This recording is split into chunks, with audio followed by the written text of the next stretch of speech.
You need to get back. No, get back, bro. Do something. We about to get back. Get back, bro. You don't have to see black, bro. Hey, no, put that race card on me, man. Look, bro, color my skin, all right? Bro. So don't yell at me. Fucking put that shit on me, I'm huh? just getting my water, bro. I ain't touching you. Hold on, your bag is loose, bro.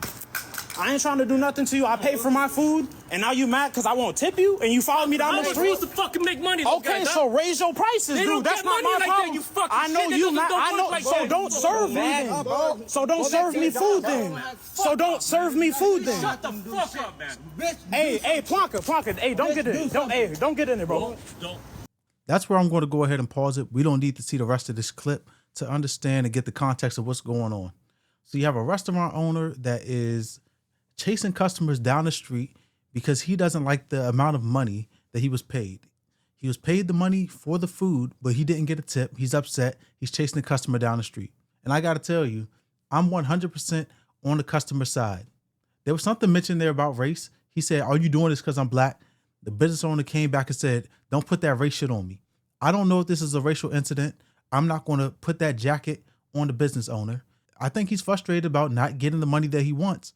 But like the customer said, you have to raise your prices. You can't just expect people to always tip. And then I know that there's like a bad stereotype about black people not tipping well or whatever that is. But as a business owner, if you want a certain amount of money for the product or service that you're providing, you need to bake that into the actual price that you're presenting the customer. Everybody's not going to tip, even though it is so widely baked into our culture, right? If you go somewhere, like I went bowling recently, the person handed us our shoes, assigned us a lane. At the end, we go up, turn our shoes in, pay for the lanes that and the amount of games that we bowled, and then they handed us a receipt with a tip on it, and I did not tip. There was nothing exceptional about the service that we were provided, being handed shoes and going to the lane that warranted a tip in my book. And I do tip well. I usually tip. I'm tipping about 30 to 40%, me personally, right? But everybody's not going to do that. Everybody's not in a situation where they're going to fork over additional money. They may not have the money. We know that the economy's tight. So this business owner, he's receiving a lot of backlash. He's receiving a lot of backlash that is warranted for the action and the behavior that he took. You can't chase people down the street because they don't want to give you extra money. You priced your food at $20. I paid you $20. Anything else, a tip, is for exceptional service at the customer's behest. It's optional. It's not guaranteed. If you want extra money, you have to raise your prices. That's business 101. He may be frustrated at all the stuff that's going on in the economy between the customers and the business owners. The customer wants to get the food for the price that it is. The business owner wants to make sure that he's staying in business, right? Simple economics.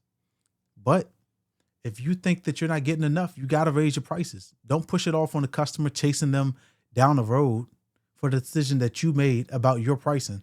So that's the situation, but there was an apology afterwards from the business owner. So let's take a look at that. It says, reflecting on the incident, Chow expressed remorse, bringing shame to my wife as a husband, as an owner, at the same time, my mom and my dad. And I got to agree with him. He did definitely bring shame upon himself and the people associated with him, his business. Like we said, you can't chase people down the road because they don't want to perform in the way that you want them to perform. He paid for the food at the price that you set it at.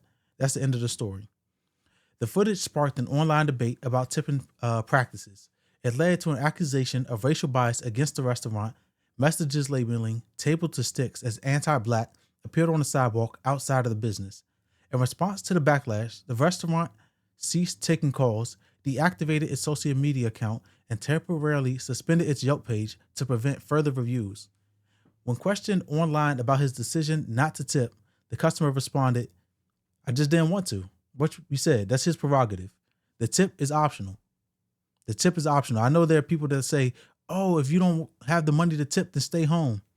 If you don't have the price that you want for your food, raise the prices. We got to get away from this tipping culture where every single thing has to have an additional tip on it. It's ridiculous.